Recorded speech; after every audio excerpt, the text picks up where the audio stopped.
आपको पता है भारत में हर हर 2 सेकंड में किसी ना किसी को खून की जरूरत पड़ती है। जी। ये आंकड़ा है ना, सुनते ही लगता है अरे कुछ तो गड़बड़ है। और इसी पर आज हम थोड़ी गहराई से बात करेंगे। बिल्कुल।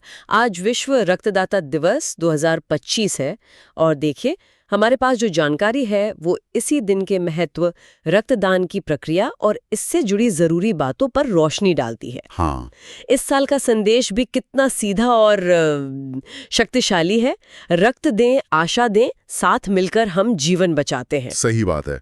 तो हमारा मकसद यही है कि इस सारी जानकारी को समझें कि भाई ये रक्तदान इतना जरूरी क्यों है, कैसे जानें बचाता है, और सबसे बड़ी बात, हम और आप कैसे इसमें अपना योगदान दे सकते हैं। जी। आपने जरूरत की बात की थी, तो आंकड़े क्या कहते हैं? मतलब कितनी जरूरत है और कितनी कमी है? आंकड़े काफी सोबरिंग है। भारत को हर साल करीब 1.46 करोड़ यूनिट खून चाहिए होता है। 1.5 करोड़ यूनिट? हाँ, लगभग। पर असल में मिलता है करीब 10 लाख यूनिट कम। ओहो। और ये जो फासला है ना, यही कई जिंदगियों पर भारी पड़ता है। 10 लाख यूनिट की कमी। ये इतनी जागरूकता के बाद भी मुझे लगता था कि अब लोग ज्यादा जानते होंगे। क्या वजह है इसकी? डर है या गलतफहमी या कुछ और? देखिए, कई बातें हैं। हाँ, कुछ हद तक तो गलतफहमियां हैं ही, वो तो अपनी जगह है।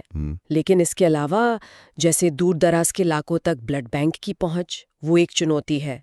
फिर खून को सही तापमान पर रखना, ट्रांसपोर्ट करना, ये सब भी आसान नहीं। अच्छा। और शायद सबसे बड़ी बात, नियमित रूप से, मतलब बिना किसी अपने की जरूरत के खून देने वालों की कमी।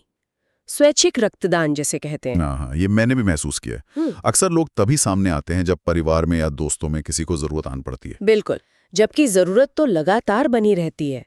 सोचिए, कभी कभी किसी दुर्घटना में एक अकेले मरीज को 100 यूनिट तक खून लग सकता है। 100 यूनिट? बाप रे। जी। और फिर कैंसर, थैलेसीमिया, हीमोफीलिया जैसी बीमारियां हैं, बड़ी सर्जरीज होती हैं, प्रेगनेंसी में दिक्कतें आ जाती हैं। इन सब में खून सचमुच जीवन रक्षक है। सही कहा। ये सिर्फ एक मेडिकल जरूरत नहीं है, ये तो समाज को जोड़ने वाली बात भी है। हाँ, बिल्कुल। आपका दिया हुआ खून किसी अनजान इंसान की जान बचा सकता है। बिना नाम का हीरो बनना है ना? हाँ, बिल्कुल वही। आपका एक छोटा सा कदम किसी परिवार के लिए सबसे बड़ा तोहफा बन जाता है। इतनी बड़ी जरूरत और इतना बड़ा असर। तो फिर शायद कुछ लोगों को लगता होगा कि भाई प्रक्रिया बड़ी मुश्किल होगी या शायद सुरक्षित ना हो। पर असल में ऐसा बिल्कुल नहीं है। ये प्रक्रिया काफी सरल और पूरी तरह सुरक्षित है। देखिए, पहले एक सामान्य सी स्वास्थ्य जांच होती है। हाँ, वो वजन वगैरह देखते हैं। जी, वजन कम से कम 50 किलो हो, हीमोग्लोबिन 12.5 ग्राम पर डेसीलीटर से ज्यादा हो, ब्लड प्रेशर ठीक हो। ठीक। बस ये बेसिक चीजें। फिर सिर्फ 1 यूनिट खून लिया जाता है, करीब 450 मिलीलीटर। ये शरीर के कुल खून का बहुत छोटा सा हिस्सा है, लगभग 10%। और कहते हैं कि इस 1 यूनिट से 3 जानें बच सकती हैं। वो कैसे होता है? हाँ, ये सच है, क्योंकि उस 1 यूनिट खून को उसके मुख्य घटकों में अलग किया जा सकता है। अच्छा। हाँ, जैसे लाल रक्त कोशिकाएं यानी आरबीसीज, प्लाज्मा और प्लेटलेट्स। तीनों के अपने अपने काम हैं। तो अलग अलग जरूरत वाले 3 मरीजों को मदद मिल जाती है? जी हाँ, बिल्कुल। और समय कितना लगता है इसमें, पूरी प्रक्रिया में? देखिए, खून निकालने में तो बस 10-15 मिनट ही लगते हैं। हाँ, रजिस्ट्रेशन से लेकर बाद में थोड़ा आराम करने तक मान लीजिए आधा घंटा, पौना घंटा।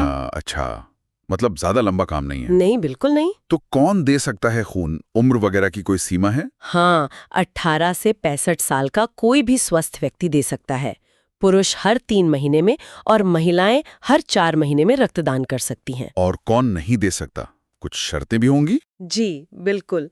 अगर कुछ गंभीर बीमारियां हैं जैसे HIV, हेपेटाइटिस, कैंसर, तो नहीं दे सकते। या फिर अगर हाल ही में, मतलब पिछले 3 महीनों में टैटू बनवाया हो या पियर्सिंग करवाई हो, तब भी मना किया जाता है। ठीक है, ये जानना जरूरी है। अच्छा, एक आम डर जो लोगों में होता है कि खून देने से कमजोरी आ जाएगी, क्या ये सच है? नहीं, ये बिल्कुल गलतफहमी है। देखिए, एक स्वस्थ शरीर 24 से 48 घंटे में ही खून की मात्रा यानी वॉल्यूम को पूरा कर लेता है। हाँ, सेल्स बनने में थोड़ा समय लगता है, पर कमजोरी जैसा कुछ नहीं होता। बल्कि मैंने तो सुना है इसके फायदे भी होते हैं दाता के लिए। हाँ, होते हैं। एक तो शरीर में आयरन का लेवल संतुलित रहता है, जो दिल की सेहत के लिए अच्छा माना जाता है। अच्छा। फिर नई रक्त कोशिकाएं बनती हैं, शरीर का सिस्टम ताज़ा होता है। कुछ लोग मजाक में कहते हैं कि करीब 650 कैलोरी भी बर्न होती है। अरे वाह, ये तो बोनस हो गया। हाँ, पर वो मुख्य फायदा नहीं। सबसे बड़ा फायदा तो वो एहसास है, वो संतुष्टि कि आपने किसी की जान बचाने में मदद की। मानसिक शांति मिलती है। सही बात है।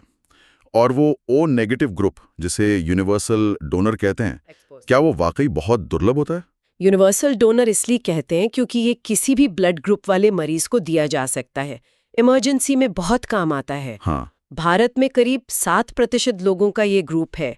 तो हाँ, दुर्लभ तो है, पर ऐसा भी नहीं कि मिलता ही नहीं।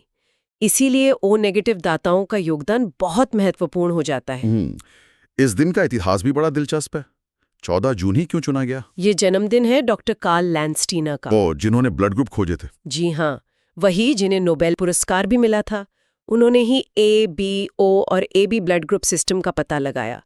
इसी खोज की वजह से खून चढ़ाना सुरक्षित हो पाया। कमाल है। तो WHO और दूसरी अंतर्राष्ट्रीय संस्थाओं ने 2004 में इस दिन की शुरुआत की और 2005 से ये पूरी दुनिया में मनाया जाने लगा। और भारत में भी सरकार कुछ कर रही है इसे बढ़ावा देने के लिए? वो ई रक्तकोष जैसी कोई चीज है? हाँ, ई रक्तकोष एक बहुत अच्छी पहल है। ये एक ऑनलाइन प्लेटफॉर्म है, एक तरह का digital blood bank management system. इससे क्या होता है? इससे पता चल जाता है कि किस ब्लड बैंक में कौन सा ब्लड ग्रुप उपलब्ध है, कहाँ पर रक्तदान शिविर लग रहे हैं। तो जरूरतमंद और दाता दोनों के लिए आसानी हो जाती है। ये तो बहुत बढ़िया है। जी, और यहीं पर हमें जींद के सुभाष ढिगाना जैसे लोगों की प्रेरणादायक कहानियां भी मिलती हैं। पता है, उन्होंने अपने भाई को खून ना मिलने के कारण खो दिया था। ओह! उसके बाद उन्होंने इसे अपना मिशन बना लिया। 791 से ज्यादा कैंप लगवा चुके हैं और खुद 49 बार रक्तदान कर चुके हैं। 791 कैंप और 49 बार खुद है तो जज्बा ही अलग है। यही जज्बा तो चाहिए। वाकई कमाल है। तो कुल मिला के बात यही है कि भाई रक्तदान एक बहुत ही आसान सुरक्षित प्रक्रिया है। इससे जानें बचती हैं और करने वाले को भी एक अनोखी खुशी और स्वास्थ्य लाभ मिलते हैं। और जैसा हमने कहा, आपका सिर्फ 1 यूनिट खून 3 लोगों को नई जिंदगी दे सकता है। 3 जिंदगियां एक छोटे से कदम से। जी, और इसमें भागीदार बनना भी मुश्किल नहीं है। अपने नजदीकी ब्लड बैंक या कैंप का पता लगाइए। आजकल तो ऑनलाइन सब जानकारी मिल जाती है। ई रक्तकोष ऐप या वेबसाइट पर रजिस्टर भी कर सकते हैं। और हाँ, शायद सोशल मीडिया पर भी इसके बारे में बात करनी चाहिए। बिल्कुल, अपना अनुभव साझा करें। #रक्तदान महादान या #GiveBloodGiveHope जैसे हैशटैग इस्तेमाल करें। इससे दूसरों को भी प्रेरणा मिलती है, हिम्मत मिलती है। सही कहा।